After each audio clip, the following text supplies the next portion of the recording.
What's up, you guys? My name is Hutch and I make videos and put them on the internet. And today is Friday, which means it's the day that I post my So Your video.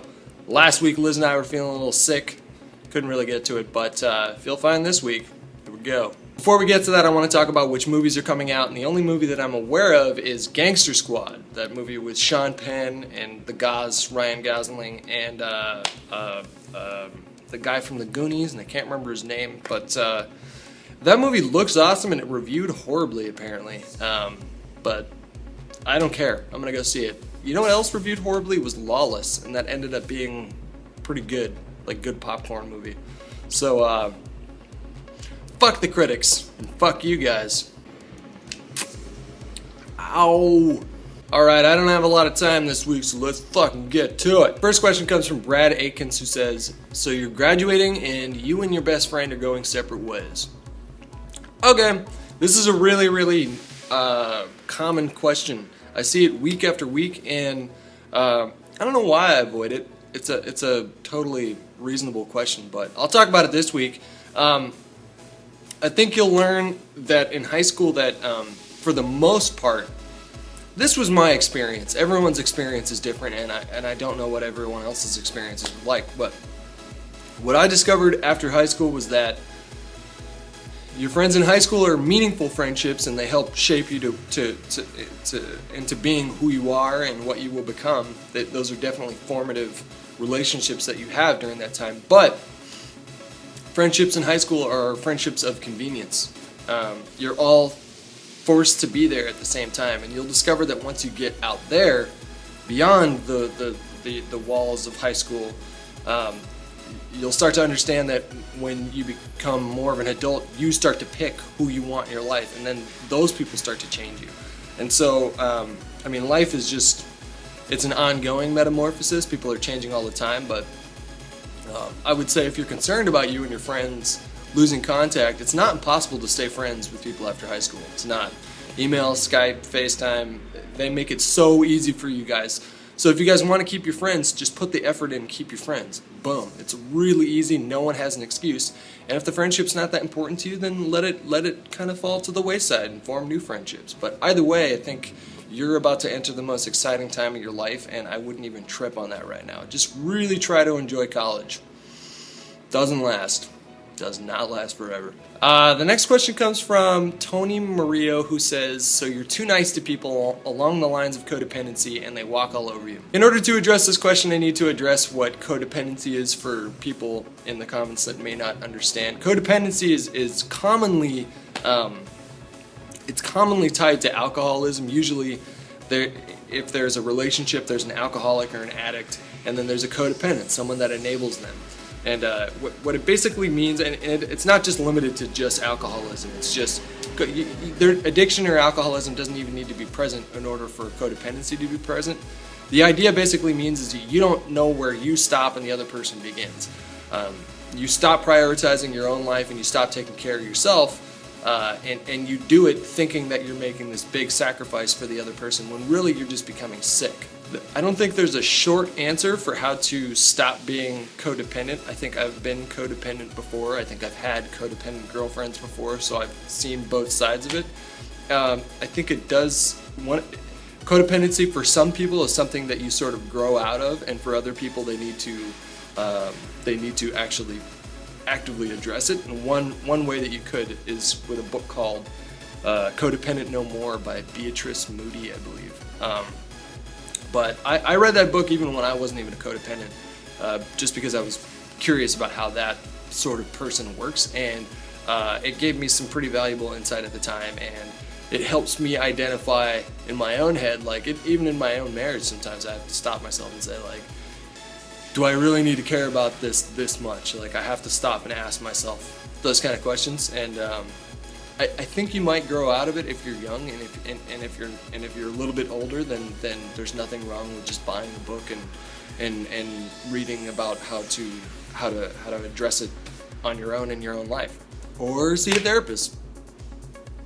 Overlord923, which is a great name by the way, says, so you're having a hard time finding a girlfriend because you're not sure what you want, or you're too picky. Okay, so this was like a phase that I went through for like a solid like 5 years, where I would date people and then I would pursue them aggressively, and then the second that they showed any kind of reciprocation or interest in me, I would lose interest and leave.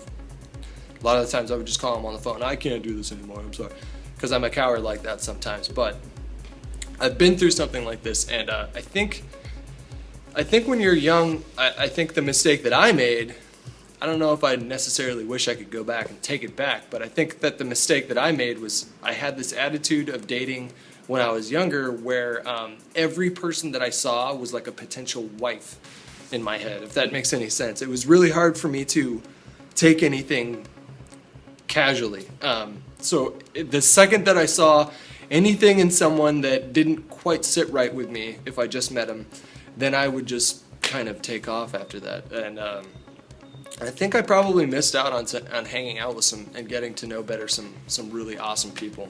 But I think it just kind of depends on where you're at. But I think if I were you, and if I were like in my late teens, early 20s, I wouldn't take dating too seriously, because you're gonna date a lot of people probably, unless you get lucky and you find the one at a young age. That absolutely happens, and I think it's pretty magical when people stay together their whole lives. When they got together at like 18, I think that's pretty cool. But it's not really the case for most of us. Most of us don't get that lucky. I knew that I was in love with Liz immediately, but I guess I just had some screwing around to do for like 15 years before I was ready to buckle down and have that kind of talk with her. But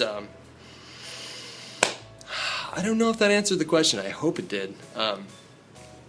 Try to keep it light. Try to keep it light. And if someone has a flaw, well, fucking guess what? So do you. I wouldn't get a superiority complex. And just trust and believe that this is another one of those things that will probably get better as you get older. All right, so our last question comes from the Captain Husk, who says, so you're stuck on one girl and can't stop thinking about her, even though she has a boyfriend and you have dated in the past. Okay. All right, so my personal experience with this topic is I had this girlfriend when I was 19, I think. 19, something like that.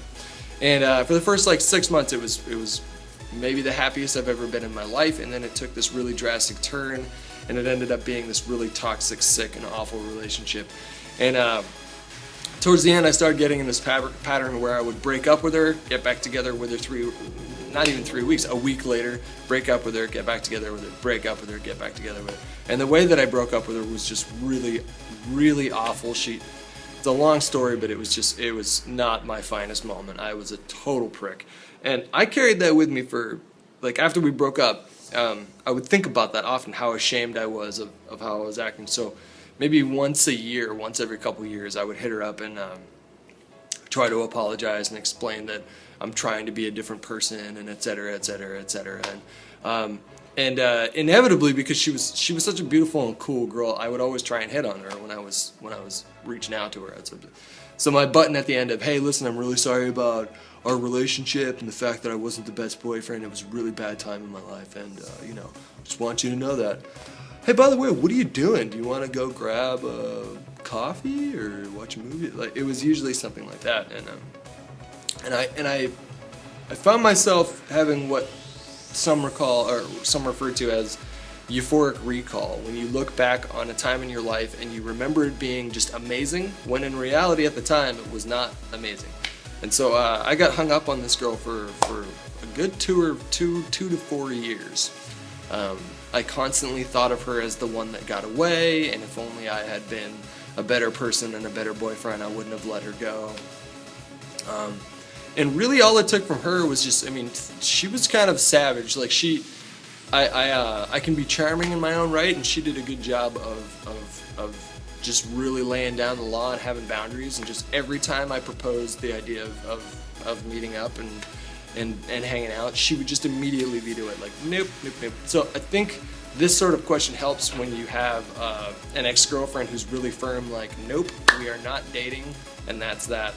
The truth is that this is the side of dating that hurts, and it really sucks, and you think you're never gonna feel good when you're in it. It's just this horrible, like, gut-wrenching, it's almost like a mixture of nervous and fear and anger, and just like it's it's just a cesspool of negative emotions when you get hung up on someone and they're not reciprocating. But I think the more times you get hung up on someone, the less time it lasts, if that makes any sense. So maybe the first person you get hung up on, it lasts for a long time. And then the second one, maybe not so much, and the third one, and then you start drifting into the I don't know who I like anymore. I don't like anybody. Kind of going back to the other guy's question, but I think and I don't want this to sound like a cop-out answer, but I think this is another one of those things that gets easier with time, and then you'll just kind of learn, like, you just don't do certain stuff. Like, when you're done with someone, when you've broken up and they have a boyfriend, you don't text them every day. You don't text them every day and tell them about your dreams or, like, whatever the fuck else is on your mind. You're not together like that. And the sooner that you learn that lesson, the better off you're going to be. And I would just hang in there. I sometimes worry that I sound really pretentious and too out there and hipstery for people.